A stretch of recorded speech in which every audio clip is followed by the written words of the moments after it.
Hello, Taurus, Sun, Moon, Rising, and Venus signs. Kamusta kayo? Sana po'y nasa mabuti kayong kalagayan. Welcome back po sa Star Tarot. Kung bago kayo dito, welcome din kayo. Thank you sa inyong support. I truly appreciate it. God bless you all. Taurus, pauna mensahe ninyo. Only think positive thoughts as your desires are manifesting. Napakaganda. Napakaganda. So, mag-project lang kayo ng positive attitude dito. Positive outlook, no, Taurus. Dahil, yung kung ano man yung mga minimithi ninyo na gusto ninyong mangyari sa buhay ninyo, yan ay paparating na. That is about to manifest na sa buhay ninyo. Kaya, wag na nating i-block ito, no? By thinking negative, okay? So, dapat positibo lang isipin natin, positibo lang yung dapat na maramdaman natin, no? Para nang sa gayon magtuloy-tuloy ang energy ng pagmamanifest ninyo ng kung ano man yung mga minimithi ninyo sa buhay, okay? So, we have problems resolved when you surrender them to your angels. Ayan. So, napakagandang reminder ito para sa inyo. Na yung mga problema ninyo, masusolusyonan ninyo yan. If you surrender that to God and to the angels, no, mapapansin ninyo na solusyon ang dadating sa inyo. Okay? What else? We have go into nature and clear any negative thoughts or energies you may have. Ayan. So, siguro, meron din kayong mga negativity talaga sa isip, sa puso ninyo, no? And it's about time not to let that go. Lalong-lalo na magmamanifest na kayo ng mga minimithi ninyo sa buhay, mga pangarap ninyo, yung ganon. Kaya, go into nature. Kung safe lang naman kayo and you have access to nature, go into it, no? Spend time with nature at saka magmuni-muni kayo dyan, ano? Mag-meditate kayo because that is also a very effective way of decluttering, no? Any negativity, no? Sa inyong energy field.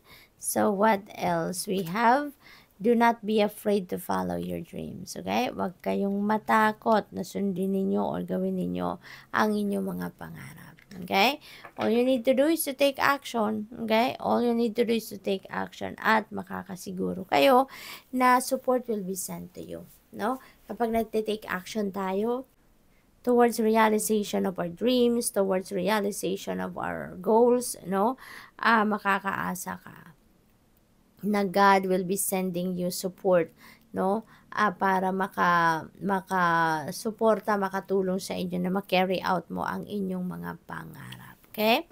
So, tignan natin kung ano pa ang ganap. We have with, don't tolerate less than you deserve. Ayan. Kung hindi nyo yan deserve, kung hindi yan ang para sa'yo, huwag na ninyong kunin. Hindi ba? Kung alam ninyong hindi yan ang deserve ninyo, then deadmahin mo na. Iwasan mo na. Hindi ba? What else? Hidden depths, you only see the surface, look beyond. Ayan. So, do not rely only kung anong nakikita ninyo sa surface, no? Because there could be more than, more than that pa na dapat ninyong makita from deep within, from beneath the surface. Kaya, you really need to do some research, you really need to look beyond kung anong nandiyan sa surface because for sure, hindi pa yan ang lahat-lahat. Okay? So, what else? We have courage.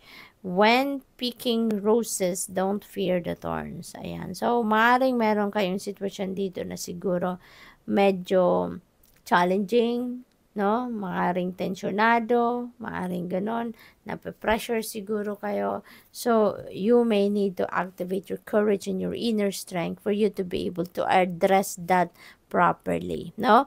Magpakatatag, tibayan ninyo ang inyong loob, no? At nang sa gayon, ma-address ninyo ng tama kung ano man ang kailangan ninyong ma-address dito. Generosity, sow seeds of kindness. Ayan. So, parang, ang generosity energy kasi, Taurus, there are two ends, no? Yung other end niya is, sometimes, tayo yung nagiging benefactor, tayo yung tumutulong, tayo yung nagbibigay. The other end naman is, yung receiving end naman, na tayo yung tumatanggap, tayo yung tatanggap ng tulong, tayo yung kukuha ng kung ano man ang suporta ng iba, no? Yung gano'n. Kaya, in this case, parang kayo ngayon ang magbibigay. So, maaaring merong mga taong lalapit sa inyo at hihingi ng tulong sa inyo or maybe may mga taong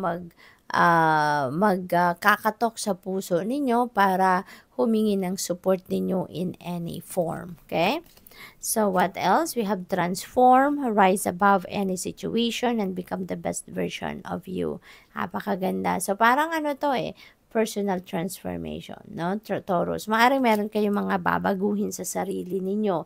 Mga, ano siguro, mga pag-uugali ninyo, perspective, no? The way you treat people, yung mga ganon ba? No? Along those lines siguro ang mga babaguhin ninyo sa buhay sa ngayon. So, good luck po. Okay? So, that's all I have for you for today. Thank you for watching. Love and light. Namaste.